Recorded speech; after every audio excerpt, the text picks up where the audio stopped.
injili imekuwa imara. Haleluya. Bwana Yesu asifiwe sana. Haleluya. Katika kulifanya kanisa imara, lazima kuwepo na watu, sio kuwepo na sisi sote tunapaswa kufanya hivyo. Haleluya. Bwana Yesu asifiwe sana. Tunapaswa kufanya kwa ajili ya kutafuta uamsho. Amen. Bwana Yesu asifiwe.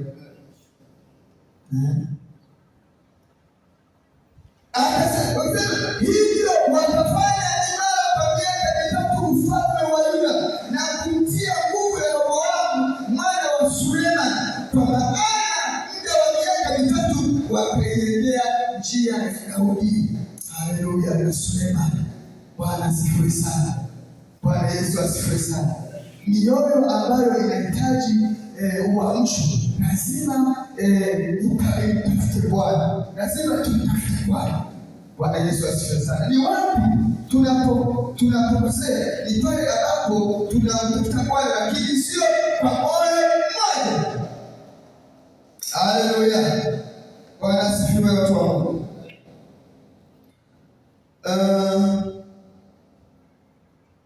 Moyo wa kumtafuta Bwana. Kitabu hicho Mambo ya Nyakati wa Pili sura ya 34 mstari wa 27. Bwana asifiwe sana. Mambo ya Nyakati wa Pili sura ya 34 mstari wa 27. Tupo kwenye somo linasema moyo wa uamsho. Moyo wa uamsho. Mstari wa 27. Kitabu cha Mambo ya Nyakati wa Pili sura ya 34. Ndio. Mstari wa 27. Ndio. Katika jina la Bwana. Amen. Kwa kuwa moyo wako ulikuwa mororo. Kwa kuwa moyo wako ulikuwa mororo. Nawe umejinyenyekeza mbele ya Mungu. Uliposikia maneno yale juu ya mahali hapa, ndio, na juu ya wakaao, ukajinyenyekeza mbele zangu, ndio, na kuyararua mavazi yako, ndio, na kulia mbele zangu, mimi nami ndio nimekusikia, asema Bwana. Amen. Haleluya, haleluya. Bwana Yesu asifiwe sana. Anasema kwa kuwa moyo wako ulikuwa mororo, nawe umejinyenyekeza. Kanisa linapaswa kuwa na moyo mororo ambao ni moyo wa kujinyenyekeza. Bwana asifiwe sana. Wakunyenyekea mbele za Bwana, mbele za Mungu. Unapokuwa umesikia moyo, unapokuwa umesikia shauri kutoka kwa Bwana, neno la Mungu linasemaje? Moyo ambao unahitaji uamsho ni moyo ambao ukishasikia unanyenyekea, unakubali na kusema ngoja nimtafute Bwana. Maana asifiwe sana. Haleluya watu wa Mungu. Haleluya. Kwa hiyo tunaona kwamba kanisa tunapaswa kuomba moyo wa kunyenyekea, moyo mororo, kitu tunapo moyo mororo, moyo mororo mwepesi. Bwana Yesu asifiwe sana. Unapokuwa umesikia unanyenyekea, unatii. Bwana asifiwe sana. Tumombe Mungu atupe moyo mororo. Bwana asifiwe. Nawe umejinyenyekeza mbele ya Mungu uliposikia maneno yake juu ya mahali hapa na juu ya wakaao, ukajinyenyekeza mbele zangu. Bwana asifiwe sana. Kwa sababu ya kujinyenyekeza na kuyararua mavazi yako na kulia mbele zangu, mimi nami nimekusikia, asema Bwana. Bwana asifiwe sana. Unapozungumzia kwa habari ya uamsho, uwe na uhakika unasema kwa habari ya Kwa sababu kama hatuna nyakati za uamsho, tutakuwa tunamuomba Mungu lakini hataweza kusikia. Bwana asifiwe sana. Na matokeo yake hatutapata majibu. Haleluya. Bwana Yesu asifiwe. Kwa hiyo tunapaswa kuomba uamsho. Uamsho ni pale unapokuwa unamuomba Mungu na Mungu anakusikia, na sio kusikia tu basi anakujibu. Haleluya. Bwana asifiwe sana. Huo ndio uamsho katika kanisa letu tunaohitaji. Bwana asifiwe. Haleluya. Zaburi 51 mstari wa 17. Zaburi 51 mstari wa 17. Moyo wa uamsho.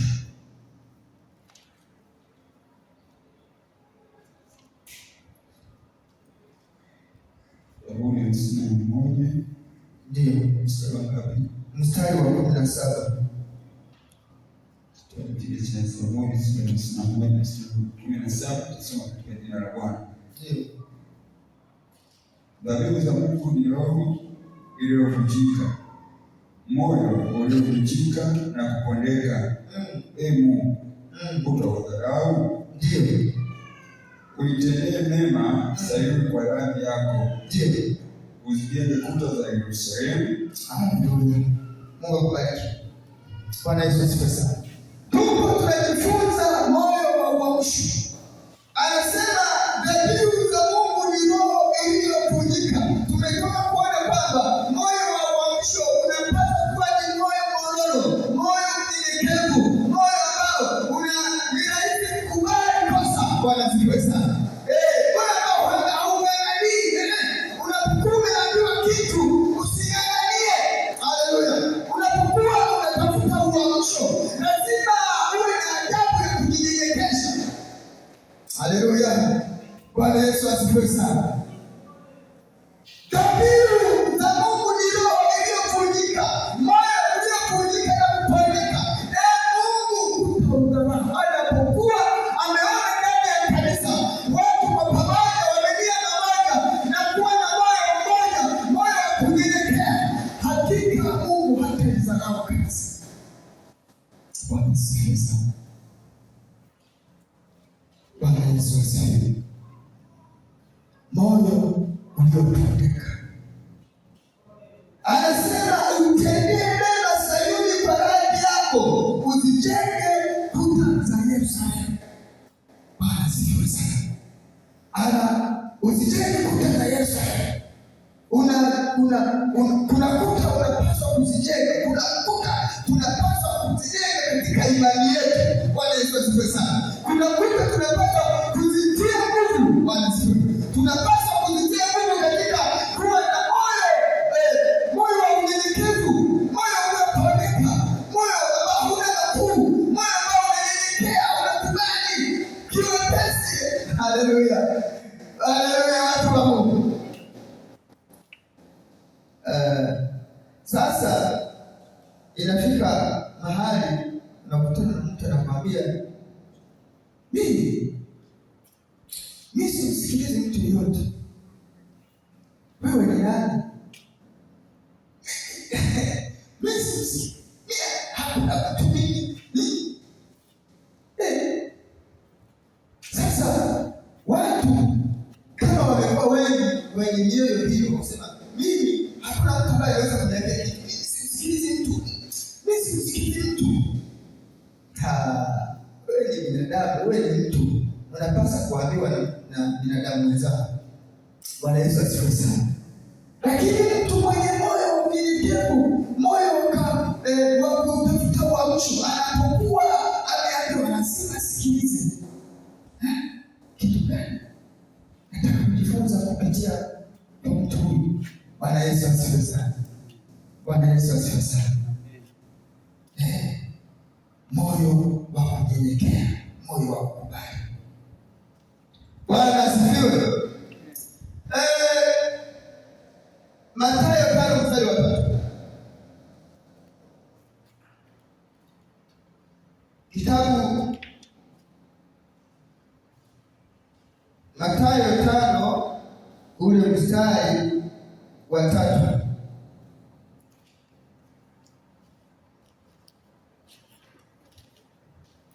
Mathayo 5 mstari wa 3, wewe nisome. Anasema heri walio maskini wa roho, maana ufalme wa mbinguni ni wao.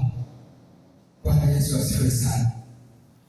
Heri walio maskini wa roho, maana ufalme wa mbinguni ni wao. Tupo kwenye roho ya uamsho.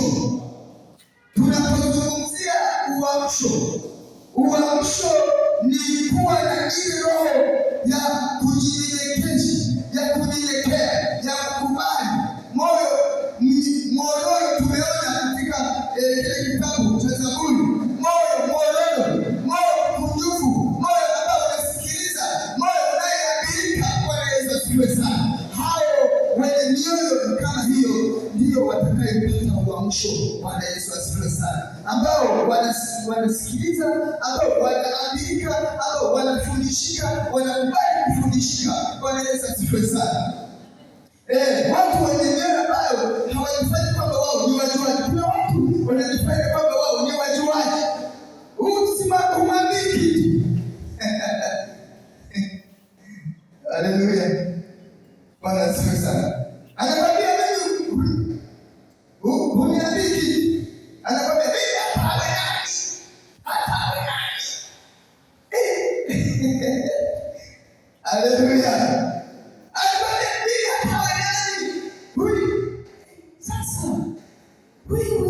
Wewe umekuwa nani? Wewe umeshashinda yote. Watu kama hao hawasikie. Anakwambia mchungaji, hapana askofu. Anasema kwa ujasiri. Ni matatizo makubwa sana. Bwana asifiwe sana. Usije ukakubali hiyo roho ya kuvaa kwamba hatawe nani, hatawe nani, hatawe nani. Anajiweka juu, wote chini. Ana matatizo makubwa. Hata ukimwona leo mwambie, Bwana, wewe unahitaji kufundishwa. Bwana Yesu asifiwe sana.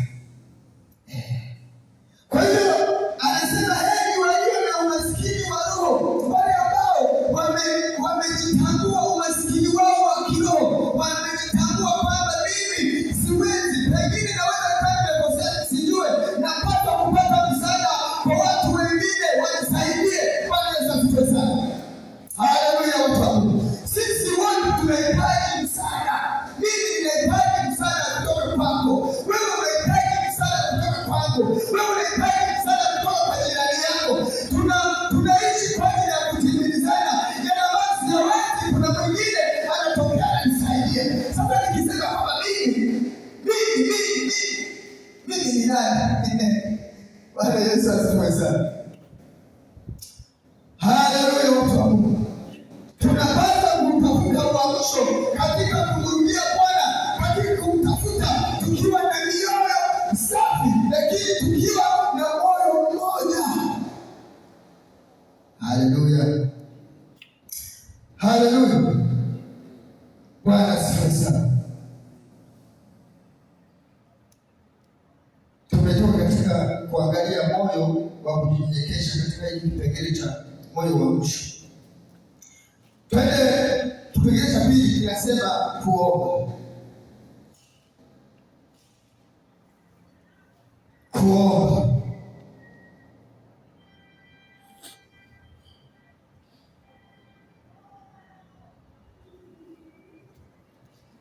Bwana asifiwe sana.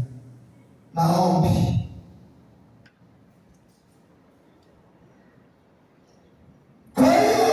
Lazima watu wa Mungu waombe kwa bidii. Lazima watu wa Mungu waombe kwa bidii. Lakini pia wamtegemee na kumwamini kikamilifu ili aingilie kati.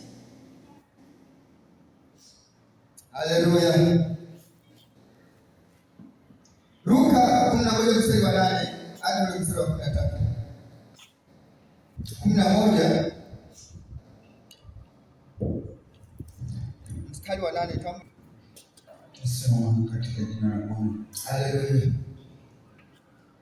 Nawaambia ya kwamba ijapokuwa haondoki ampe kwa kuwa ni rafiki yake, lakini kwa vile asivyoacha kumwomba, hata ondoka na kumpa kadri ya haja yake.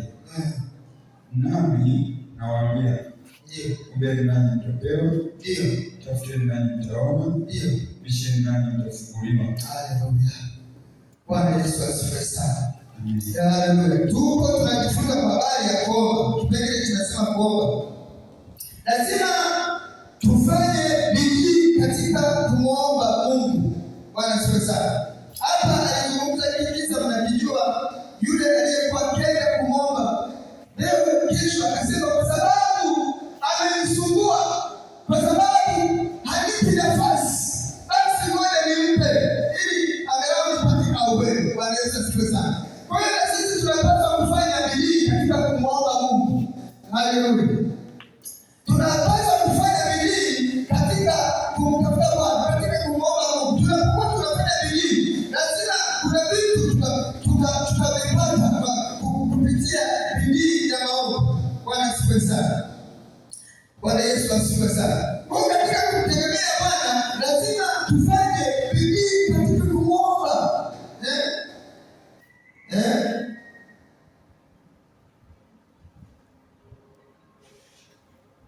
Bwana Yesu asifiwe. Bidii katika maombi. Bwana asifiwe sana. Soma Luka 14 mstari wa kwanza. Sura ya 18. Sura ya kwanza tunasema katika jina la Bwana. Akawaambia mfano ya kwamba imewapasa kumwomba Mungu siku zote. Imewapasa kumwomba Mungu siku zote. Kwa asikate tamaa. Mstari wa 7. Na Mungu hata wapatia haki wateule wake wanaomlilia mchana na usiku. Naye uvumilivu kwao. Haleluya. Bwana Yesu asifiwe sana. Kwa hiyo tunapokuwa tumefanya bidii katika maombi, inafika wakati Mungu anaangalia ile bidii, anaangalia kilio, anaangalia machozi. Bwana Yesu asifiwe sana. Hakika lazima atatupatia sawa sawa na vile tunavyoomba. Anasema Mungu, hata wapatia haki wateule wake wanaohudhuria mchana na usiku, naye ni mvumilivu kwao. Haleluya, watu wa Mungu. Bwana Yesu asifiwe sana. Bwana anasema inawapasa kuomba bila kuchoka. Kumwomba Mungu bila kuchoka. Sio uombe leo kesho halafu unapata ukaacha. No. Kanisa tunapaswa kuomba kwa bidii katika kutafuta uamsho. Ili kanisa letu liwe na uamsho. Ni swala la kuomba kwa bidii. Ni swala la kuwa kila siku mbele za Mungu na kukumbusha kwa habari ya kanisa letu, na kukumbusha kwa habari ya nchi yetu, na kukumbusha kwa habari ya nyakati tulizomo, nyakati za mwisho, nyakati mbaya, nyakati ngumu. Bwana Yesu asifiwe sana. Akamwambia mfano ya kwamba imewapasa kumwomba Mungu siku zote wala wasikate tamaa. Haleluya. Yakobo, kitabu kile cha Yakobo sura ya 5. Yakobo sura ya 5 17 na 18. Yakobo sura ya 5 mstari wa 17.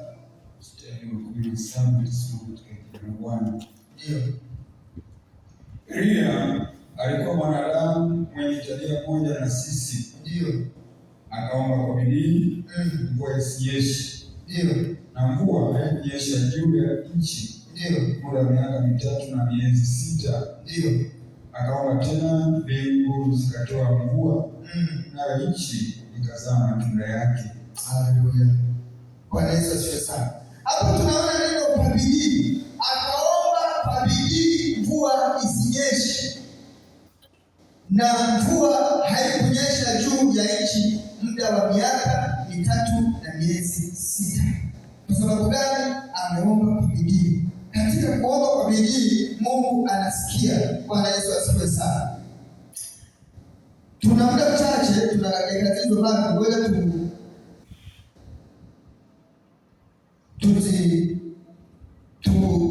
hili kipengele cha mwisho, kutafuta uso wake. Andika, kutafuta uso wake.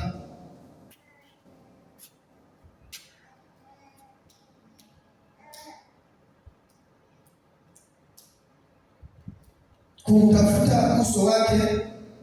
Kwa sababu ya muda ule wasomee, mtapenda kusoma mistari, mwandike waraka Nyakati, Mambo ya Nyakati wa Kwanza sura ya 17 mstari wa 11, andika. Halafu Mambo ya Nyakati wa Kwanza pia sura ya 22 mstari ule wa 19, lakini pia Isaya 55 mstari wa 6 hadi mstari wa 7. Nyakati 16 mstari wa 11.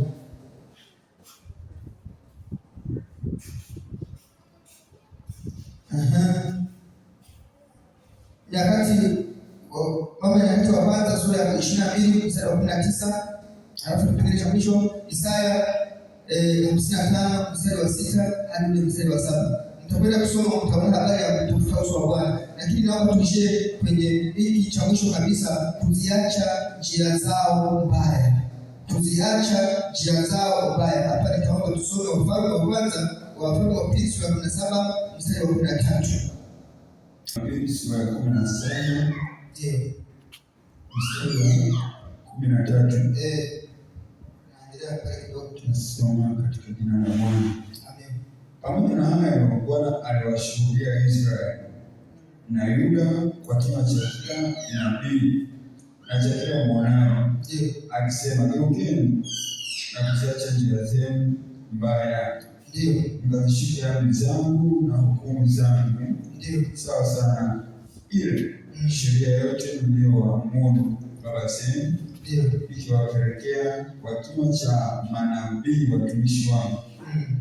Walakini hawakutaka kusikia, bali walifanya shingo zao kuwa ngumu kama shingo za baba zao, wasiomwamini Bwana Mungu wao. Wakazikataa sheria zake na agano lake alilolifanya na baba zao, na shuhuda zake alizowashuhudia. Wakafuata ubatili, wakawa ubatili, nao wakaandamana na mataifa waliowazunguka, ambao Bwana alikuwa amewaagiza wasitende kwa mfano wao. Mstari wa 16 wa mwisho. Wakaziacha amri zote za Bwana Mungu wao, wakajifanyizia sanamu za kusubu, yaani ndama mbili, wakafanya na Ashera, wakaliabudu jeshi lote la mbinguni, wakamtumikia Baali. Bwana Yesu asifiwe sana. Katika kipengele tunajifunza namna ya kutubu kwa dhati, kuziacha dhambi na kuziacha njia mbaya. Bwana asifiwe sana. Kukataa kuchangamana na dunia, lakini kumkaribia Mungu. Bwana asifiwe sana. Hawa watu waliziacha njia zao zamani, wakazifuata njia za Ibilisi. Lakini pamoja na hayo, Bwana aliwashuhudia Israeli na Yuda kwa kinywa cha kila nabii na cha kila mwonaji, akisema, geukeni na kuziacha njia zenu mbaya, mkazishike amri zangu na hukumu zangu, sawa sawa na ile sheria yote niliyowaamuru baba zenu. Bwana asifiwe sana.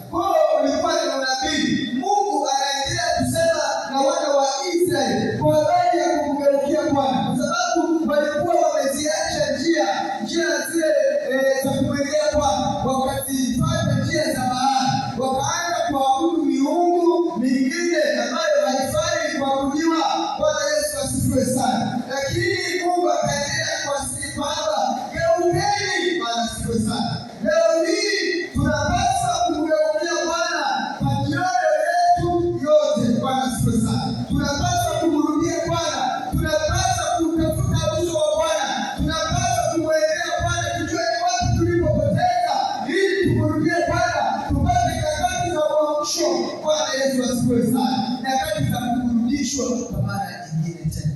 Bwana asifiwe sana. Naomba leo niishie hapa.